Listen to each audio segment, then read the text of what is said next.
good object-oriented principle, which is saying favor composition over inheritance. Favor composition over inheritance. What is composition?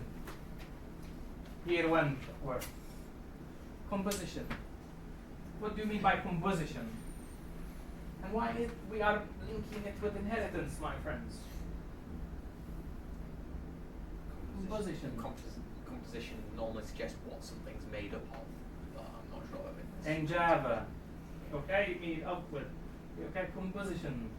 When I decide to favor composition over inheritance, okay, if I'm in class X and I've got a functionality in class Y and I want to use, rather than inherit the functionality, I create an instance within my class for that class. Therefore, I can access and utilize the functionality.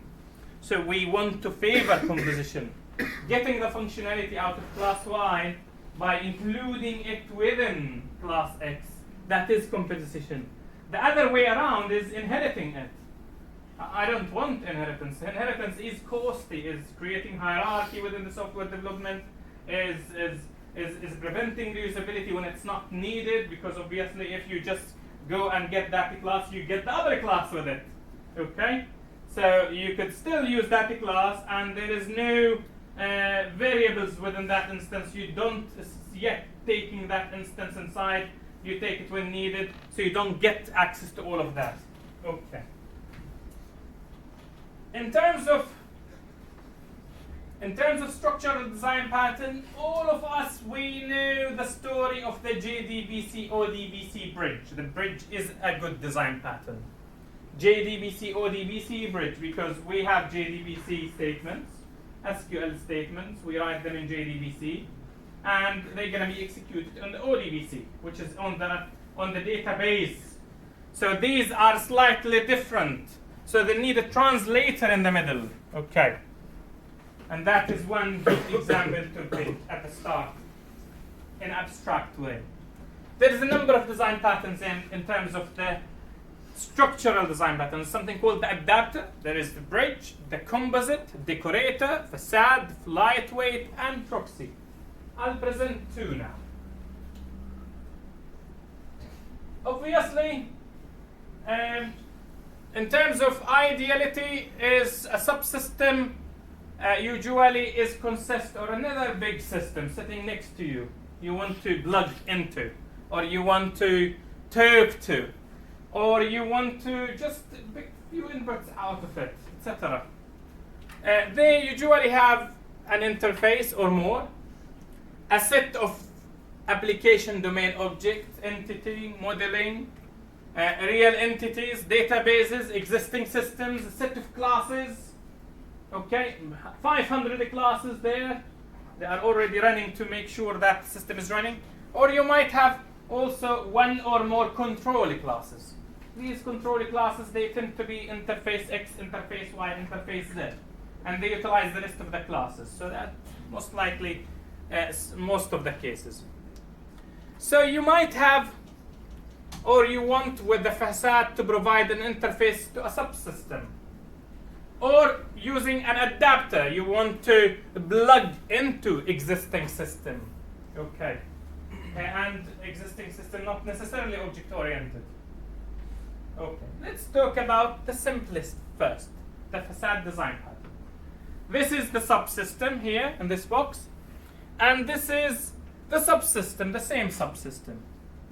If you are a software developer and you want to integrate with the subsystem, and those are your system classes, if you think of this way, that is nightmare. This means every one of your developers needs to understand every minor detail of the subsystem classes. If these inside this box are 500 classes, that is your biggest nightmare as an architect. Okay, therefore, somebody who understood these carefully could produce this. Is an interface or a class in the middle which allow you to plug into the functionality. Either a class or an interface with a class. I'll talk about why an interface to a class.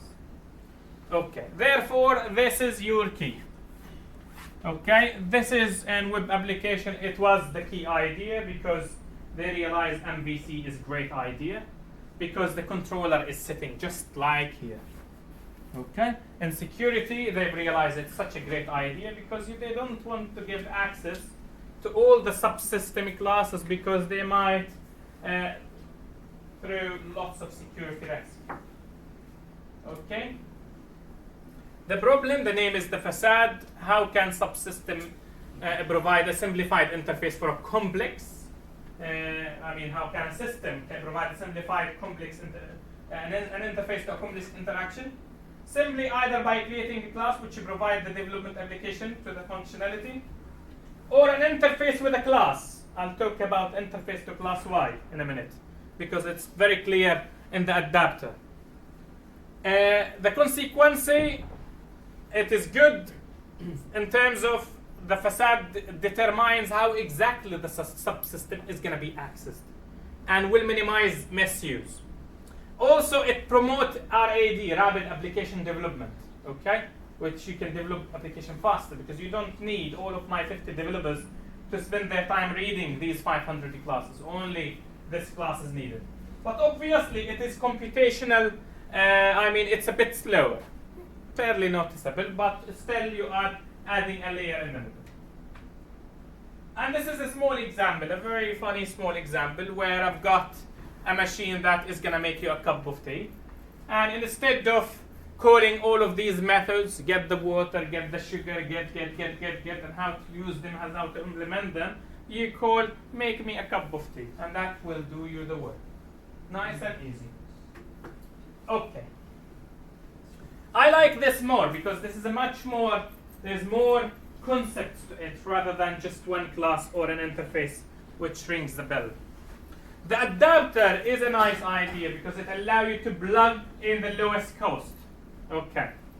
If you travel from here to the States, the first thing you're going to think of in the airport, I need an adapter because electricity plugs are slightly different than the electricity plugs here, so you can't just plug your mobile charging system. So you need that small piece to plug into the electricity system. Now, what about if I want to plug into a code with the minimal cost? If I come and put class there, I'll need to inherit that class to that functionality. Does that make sense? I'll need to inherit it, or I'll need to have an instance with it, etc. But the adapter is slightly different in addition to that. The adapter, you've got the client. The client wants to call a method called request. Okay? But it's there in the legacy system or in the other system. The name is completely different. The way it functions is completely different. So you will need to reroute these ways. Okay? We need to provide the interface which the client can plug easily through implement rather than extend. Okay? So the interfaces are really useful for us expert developers because they allow us to plug into functionality with minimal cost to my system. You have the ability, as I said, to implement as much as you can, but you have only one extent. Okay? Number two, when I create that interface, I do the changes inside. If that method, the client wants it to do something slightly different than the method here, or the underlying structure should be dealt with slightly different, then I do the change here. Because when they call this method, the method will be executed here, and that method, when it do something with the internal system, you can do whatever you want here. Okay, let's take an easy example. That's the structure, and that's the easy example. The legacy system, let's take it now, or the other system you are plugging into, the adaptee, which is the system is already there, is got a D list, a dynamic link list. And you could insert and remove things out of that dynamic link list. But your client came in and said, I want to interact still with all the data inside, but I want it in a stack structure. I want to say, push and pop. Push and pop. But still, I want to insert into the system. The system already exists. So architect said, okay, I'll create an adapter. Somebody listening, engineer, developer said, what is an adapter? He said, I'll create an interface which I can plug into easily. Then I'll implement that interface in a class which, when I say push, I will insert to the tail, into the legacy system, or into system 2. When I say pop, I'll take from the tail, I'll take from the back of it. Okay, of that system. So what did he do? He created an interface at the top in which the clients would like to see. This is still there just to show you. This is already in the system. And this is the implementation of the interface. So this is a class D implementation stack implements stack, implementing the interface. And then when I want to push, I insert to the tail here. When I want to pop, I remove from the tail here. So simply that's a different platform. This is the platform, the interface the clients wants to see, and the change happened here. The rerouting happened inside the implementation class. Now the clients needs only to take this. Implement, they will say implement, stack, and they will start using